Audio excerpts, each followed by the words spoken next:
From the White House in the office of the President of the United States, we present an address by Dwight D. Eisenhower. This is the farewell address for President Eisenhower, whose 8 years as chief executive come to an end at noon Friday. Good evening, my fellow Americans. We now stand 10 years past the midpoint of a century that has witnessed 4 major wars among great nations. 3 of these involved our own country. We have been compelled to create a permanent armaments industry of vast proportions. 3.5 million men and women are directly engaged in the defense establishment. Now, this conjunction of an immense military establishment and a large arms industry is new in the American experience. We recognize the imperative need for this development, yet we must not fail to comprehend its grave implications. Economic, political, even spiritual, is felt in every city, every state house, every office of the federal government. We recognize the imperative. In the councils of government, we must guard against the acquisition of unwarranted influence, whether sought or unsought, by the military-industrial complex. The potential for the disastrous rise of misplaced power exists and will persist. We must never let the weight of this combination endanger our liberty or democratic processes.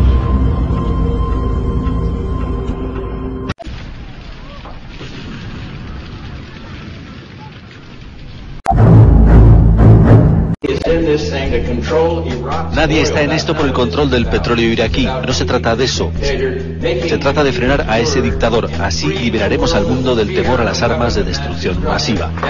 De eso se trata.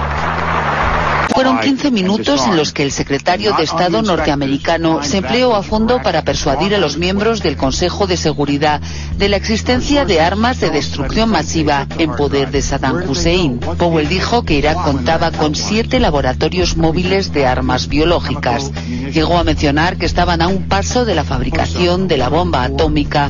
Aportó extractos de conversaciones telefónicas entre oficiales iraquíes dando órdenes de limpiar las instalaciones militares y habló de lanzaderas de misiles de alcance superior al permitido. So they have a really delicate balance to walk between keeping us relatively fearful, but not so fearful that we stop what we're doing and really examine how it is that they've been waging.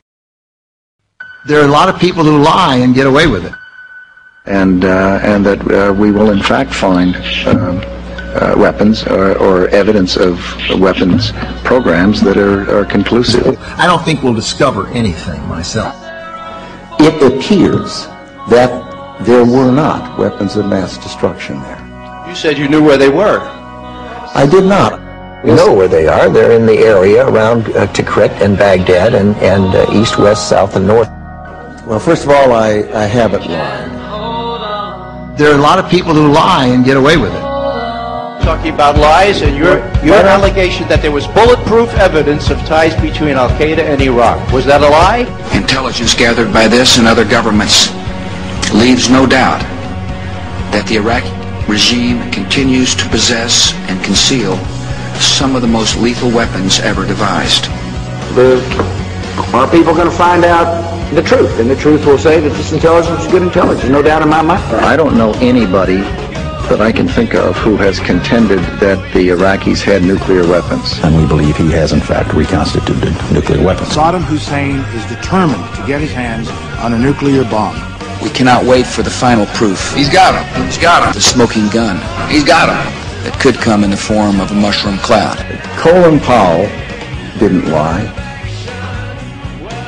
My colleagues, every statement I make today is backed up by sources, solid sources. These are not assertions. What we're giving you are facts and conclusions based on solid intelligence. He has not developed any significant capability with respect to weapons of mass destruction. He is unable to project conventional power against his neighbors. Are people going to find out the truth? I have not suggested there's a connection between Iraq and the 9/11. You have said in the past that it was, quote, pretty well confirmed. No, I never said that. Okay. I think that is... No, absolutely not. What I said was, it's been pretty well confirmed that he did go to Prague and he did meet with a senior official of the Iraqi intelligence. What did Iraq have to do with what? The attack on the World Trade Center. Nothing. He said there were three main reasons for going to war in Iraq. Weapons of mass destruction. Saddam Hussein has gone to elaborate lengths, spent enormous sums, taken great risks to build and keep weapons of mass destruction. The claim that Iraq was sponsoring terrorists who had attacked us on 9/11. Before September the 11th, many in the world believed that Saddam Hussein could be contained. And that Iraq had purchased nuclear materials from Niger. The regime is seeking a nuclear bomb. All three of those turned out to be false. First, just if I might correct a misperception, I don't think we ever said, at least I know I didn't say, that there was a direct connection between September the 11th and Saddam Hussein. Who does the president think he's effing kidding? Of course, it was information that was mistaken. There are a lot of people who lie and get away with it. Those weapons of mass destruction got to be somewhere.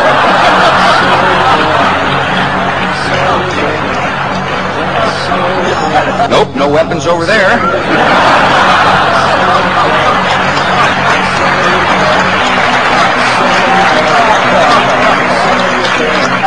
Maybe under here.